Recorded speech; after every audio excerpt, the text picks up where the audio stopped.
El doctor Alberto Pereira Corona es biólogo por la Escuela Nacional de Ciencias Biológicas del IPN, con estudios de posgrado en la misma. En ecología tiene también una maestría y doctorado en ciencias ambientales con orientación en ordenamiento territorial y planeación ambiental, con formaciones complementarias en sistemas de información geográfica, planeación y educación. Ha dirigido y participado en distintos trabajos de investigación en ecología, evaluación de impacto ambiental, ordenamiento territorial, 13 procesos, 7 como coordinador en programas de manejo de áreas naturales protegidas y manejo de recursos naturales, entre ellos el ordenamiento ecológico marino y regional del Golfo de México y del Caribe. Cuenta con 2 libros y varias contribuciones en libros especializados sobre temas ecológicos de planeación territorial, desarrollo y manejo de los recursos naturales. Más de 30 trabajos sobre estos temas en congresos internacionales y más de 20 publicaciones arbitradas sobre estos mismos temas. Cuenta con más de 40 años como docentes en distintas instituciones a nivel de licenciatura y posgrado, tanto en el IPN como en la Universidad Autónoma del Estado de Quintana Roo. Fue coordinador de la maestría en Ingeniería de Cómputo en el IPN, coordinador de la licenciatura en Manejo de Recursos Naturales de la Universidad de Quintana Roo, coordinador del Centro de Monitoreo e Investigación en la Zona Costera de la Universidad de Quintana Roo, actualmente secretario de Investigación en la Universidad Autónoma del Estado de Quintana Roo. Doctor, bienvenido, le cedo la palabra. Muchas gracias. Un aplauso, por favor.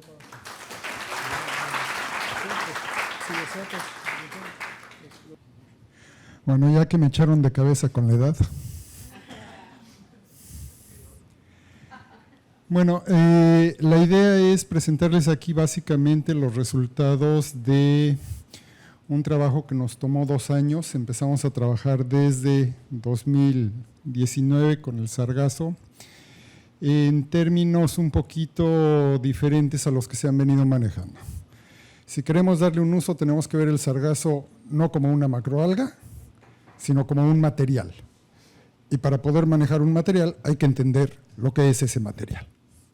Desde ese punto de vista, bueno, aquí hay varios de los participantes, está la doctora Fragoso, el maestro Benito, la maestra Lucelia, el maestro Carlos, todos ellos han trabajado en este proyecto y la idea precisamente era ese punto que marcaba Jaime. Necesitamos conocer bromatológicamente qué es el sargazo, desde el punto de vista de acumulación de metales pesados, qué es el sargazo. Entonces, bueno, los resultados básicamente son estos. Tenemos que es un fenómeno de gran variabilidad, tanto espacial como temporal. Tenemos un fenómeno que también en la composición de las especies es extremadamente variable, entonces tenemos muchísimos elementos que no podemos controlar y por lo tanto necesitamos una descripción nutrida de una gran cantidad de casos que nos permita empezar a establecer valores normales para estas condiciones. Entonces el objetivo fue caracterizar desde el punto de vista bromatológico en general las especies de Sargassum natans y fluitans, igual que Inapesca, solamente contamos 2, perdón Brillita, y trabajamos con ellas para cuantificar el contenido de algunos metales pesados y metaloides. No trabajamos con toda la gama por una razón muy simple. La probabilidad de que algunos de esos materiales que pudiera arrastrar el sargazo provinieran de la península de Yucatán o de Centroamérica o de Sudamérica o del polvo del Sahara o de cualquier otro origen, pues dependerá del origen de esos materiales. Y en la península de Yucatán no tenemos estos metales. Entonces buscamos específicamente aquellos que pudiéramos descartar en su origen de la península de Yucatán. La idea, finalmente, elaborar criterios para el manejo del sargazo como un material. El muestreo se llevó a cabo entonces en los puntos de mayor densidad de acumulación a lo largo de toda la costa norte del estado y un punto de referencia en la zona sur del estado, todos ellos con pequeños transectos que se tomaban a partir de 1.500 a 2.000 metros de distancia de la costa hacia mar adentro para estar tomando únicamente material en condiciones vivas, material en condiciones fisiológicamente más o menos estables, si es que lo está en la corriente del Caribe. Se establecieron en total 11 puntos de muestreo en estas condiciones y cada una de las diferentes muestras que se fueron tomando se tomaron a partir de más o menos un total de varios metros cúbicos que teníamos ahí. Se tomaron las muestras, se generaron 3 alícuotas diferentes, a partir de lo cual generamos un total de 808 muestras. Es decir, ya tenemos un universo estadísticamente muchísimo más significativo que el de otros trabajos a lo largo de 2 años para establecer también una variación temporal suficientemente sólida. Se separaron todas las muestras en las 2 especies, lo cual obviamente nos duplicó por lo menos el número de muestras, para entonces hacer un análisis independiente. ¿Cuál era la idea de esto? Si son especies diferentes, podíamos suponer que tendrían capacidades de absorción de metales pesados diferentes, lo cual al final resultó cierto. Entonces se hizo la separación y para cada uno de los muestreos determinamos los porcentajes de cada una de las 2 especies, con miras a que si sabíamos más o menos cuál era el porcentaje de cada especie en una arribazón, podríamos hacer un estimado más o menos del volumen o de la cantidad de metales pesados que estarían arribando. Los análisis bromatológicos fueron básicamente los proximales básicos internacionales, es decir, humedad, cenizas totales, grasas totales, proteína cruda, y incorporamos el análisis de celulosa para hacer una revisión más fina que nos permitiera establecer qué posibilidades teníamos del uso de ese material, que es el principal componente de las algas, en este sentido. Los resultados aquí están, hicimos los análisis completos. La muestra inicial tomada en 2019 nos sirvió como referencia y también para afinar las técnicas. Les comentaba la doctora Brillita que este material trae una gran cantidad de epibiontes y esos epibiontes obviamente si los metemos junto con toda la muestra pues nos va a alterar todas las mediciones de todos estos elementos, de todas estas sustancias. Entonces se limpiaron las muestras antes de procesarlas y hicimos los análisis. Después se hicieron 4 campañas, 2019, 2020, 2021, para completar un total de 5 puntos a lo largo del tiempo, nuestro mínimo estadístico para que sea válido el análisis. Se separaron en términos de las 2 especies, natans y fluitans, y estos son los valores que obtenemos. Como podrán ver, tenemos que el extracto etéreo 3.81%, valores muy pequeños en biomasa seca. Eso significa que en biomasa húmeda es mucho menos. Así es que creemos que les iba a costar bastante trabajo hacer biodiesel con tan pocas grasas, pero bueno, pueden intentarlo si quieren. Tenemos un falso de lignina. Ojo, que quede bien claro, es un falso. Estos falsos resultados de lignina se deben, en el caso, lo revisamos contra otros artículos, en el caso de los otros trabajos que se hicieron, no hubo limpieza del material. Entonces, al no limpiarse el material, muchos de estos epibiontes nos generan un falso resultado de lignina presente en los materiales. Sabemos ya a ciencia cierta, a partir del material limpio, que no hay lignina. Y tenemos, eso sí, en el caso de proteína, valores también muy bajos, extremadamente bajos, considerando que es biomasa seca, de manera que como que no nos iba a ser muy nutritivo. Lo que sí tenemos es celulosa en grandes cantidades. Eso es lo que encontramos a lo largo de todo el análisis para las 2 especies, tanto en base húmeda como en base seca. Metales pesados. Las determinaciones las hicimos sobre estos 10 metales en particular, que son los que podrían interesarnos por 2 razones. Número 1, origen en minería. Número 2, origen en pesticidas o en escurrimientos terrígenos, fundamentalmente, para evaluar cuánto podría estar funcionando de esto en términos de los vertimientos del Orinoco, del Amazonas o de todos los caudales de Centroamérica, como un aporte extraordinario por encima de lo que trajera desde el Océano Atlántico el sargazo. Entonces analizamos cobre, manganeso, plomo, zinc, arsénico, cromo, cadmio, níquel y en lo posible en algunas muestras analizamos fósforo y boro. El boro porque nos va a generar varios problemas fisiológicos, principalmente en invertebrados, que son el componente principal de nuestros arrecifes coralinos, y el fósforo por los crecimientos explosivos de vegetales que puede producir, alias algas en todos estos arrecifes. Si combinamos deterioro de los organismos invertebrados, de los organismos arrecifales, y un aporte particularmente alto en nitrógeno y fósforo, pues lo que vamos a tener va a ser un hermoso montón de piedras cubierto de algas que no nos va a servir de gran cosa. Acabamos con el arrecife. Entonces los resultados aquí están. Nuevamente tenemos nuestra campaña inicial tomada en 2019, las campañas de 2020 y 2021. Ya para 2021 definitivamente eliminamos el análisis de los elementos de fósforo y ahorita les voy a explicar por qué. Encontramos un mejor testigo del problema que tenemos con fósforo, que no es imputable totalmente desde nuestro punto de vista al sargazo que está arribando en esta corriente. Tenemos para las dos especies separados, Sargassum fluitans y Sargassum natans. Las dos especies están separadas y aquí está nuestra razón. Turbinaria. Turbinaria es otra alga que sí es característica de nuestros sistemas arrecifales. Y nos encontramos con que Turbinaria tiene, por ejemplo, para fósforo, valores de 15,000 partes por millón. Y ese fósforo no lo está aportando el sargazo. Ese fósforo, como decía Esteban, lo aportan 1.8 millones de residentes del estado, más 15 millones de turistas que hacen caca todos los días. Junto con eso tenemos el problema del arsénico, que fue lo que disparó muchas de estas investigaciones en el momento inicial. Y bueno, como pueden ver, las muestras iniciales de 2009 nosotros registramos 222 partes por millón. Viene un pico de crecimiento para 2020 y después viene una curva caída hacia el extremo derecho a lo largo del tiempo. Ahorita es necesario continuar todo esto para ver cuál está siendo el comportamiento.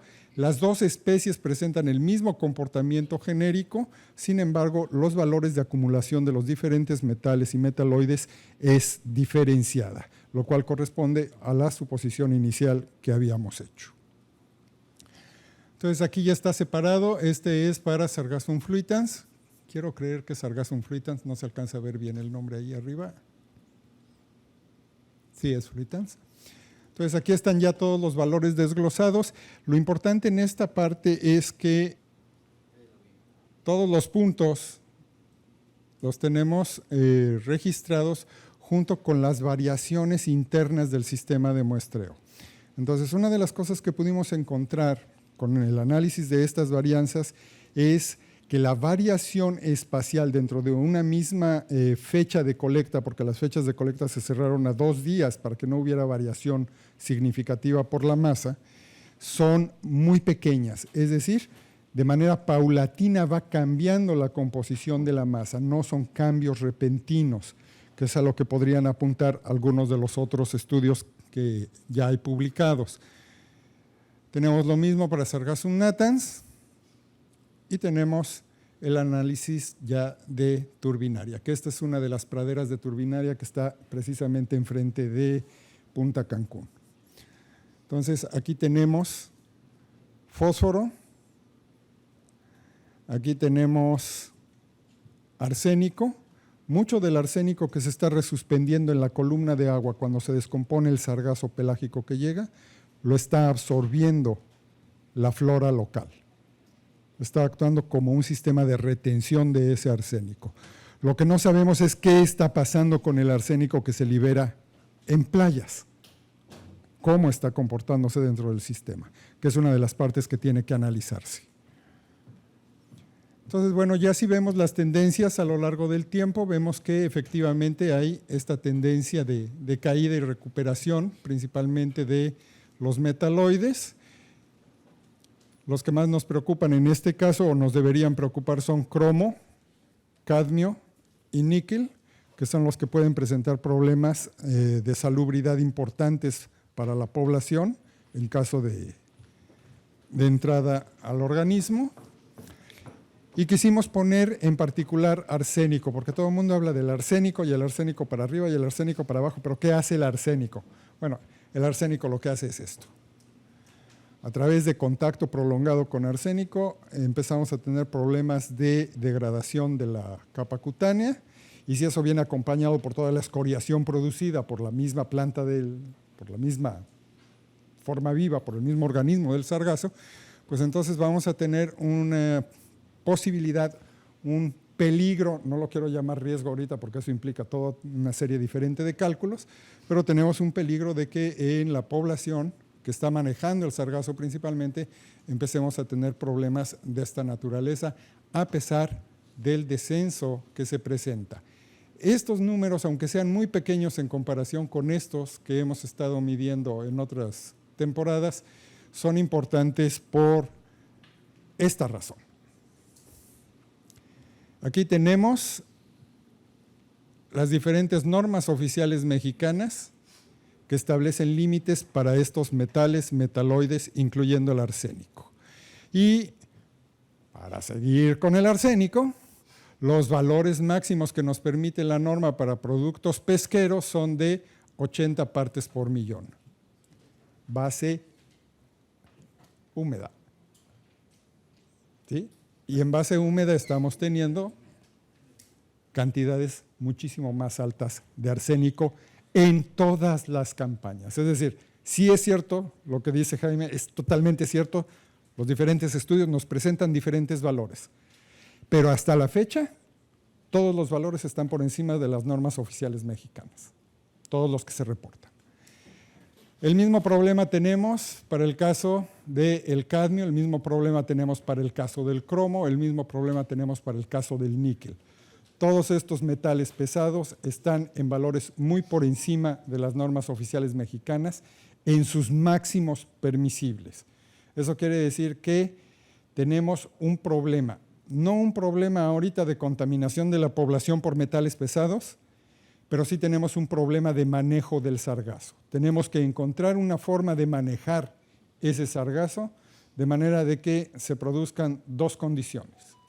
Una, o eliminamos esos metales pesados del sargazo para poderlo manejar, o encontramos una dosificación adecuada para algún uso específico del sargazo que nos permita manejarlo para ciertas aplicaciones muy particulares, como podría ser modificación de textura de suelos o no sé, hay 3,000 otros usos posibles.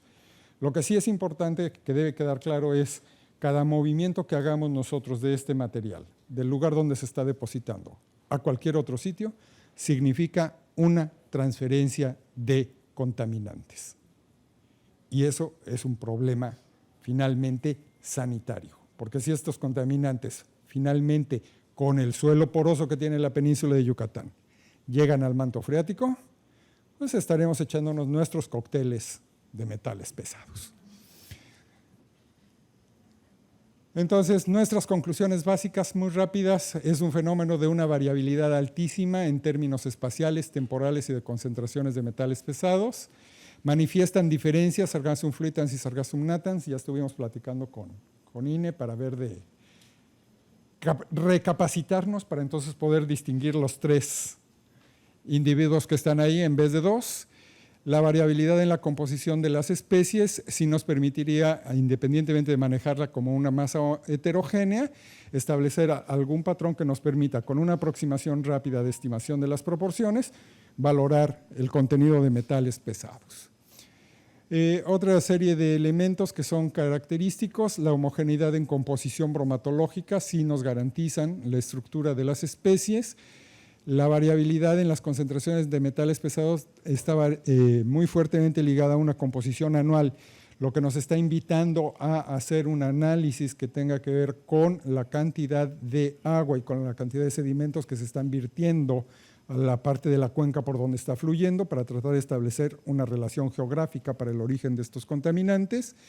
Y bueno, lo que acabamos de decir, los metales pesados se encuentran en valores por encima de las normas oficiales mexicanas, lo que obliga a este manejo cuidadoso del material. Recomendaciones: no recomendamos consumo humano, no recomendamos consumo para animales para consumo humano, no recomendamos contacto cutáneo prolongado con humanos, es decir, la mascarilla quedó muy bonita en el dibujo que premiamos en la mañana, pero no es recomendable, señoritas, por favor.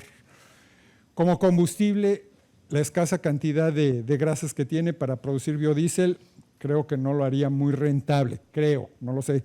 Ya aquí el maestro Ismael nos hablará de energía y sargazo al rato. Como material de carga en la elaboración de materiales de construcción, no, la celulosa se degrada con la humedad y se van a deshacer los ladrillos y se va a caer la casa, incluso la del perrito. Usos permisibles. Extracción de celulosa. Básicamente, si podemos eliminar los metales pesados, tenemos una fuente de celulosa potencialmente enorme para hacer papel, cartón y otros productos derivados de la celulosa. Y con esa revisión fina de la dosificación para diluir los metales pesados, posiblemente la mejora de suelo. Es lo que ahorita nos atrevemos a decir con las bases que tenemos para evaluar los diferentes usos potenciales. Para nosotros en la universidad, ¿qué sigue? Establecer un mecanismo de monitoreo de más largo plazo que nos permita mantener un registro de estas condiciones y determinar la dinámica de retención o liberación de estos metales pesados al ambiente, es decir, los procesos de transferencia en el ecosistema. Mecanismos tecnológicos que permitan la reducción en la carga de metales pesados, por ahí creo que Luis nos puede platicar algo más adelante. Y al menos desde el punto de vista bibliográfico, tratar de encontrar alguna utilidad a todo eso que nos está llegando. Nuevamente, como les decía yo en la mañana, creo que tenemos que tratar de convertir lo que hoy vemos como un problema en un recurso, en un potencial. Muchas gracias.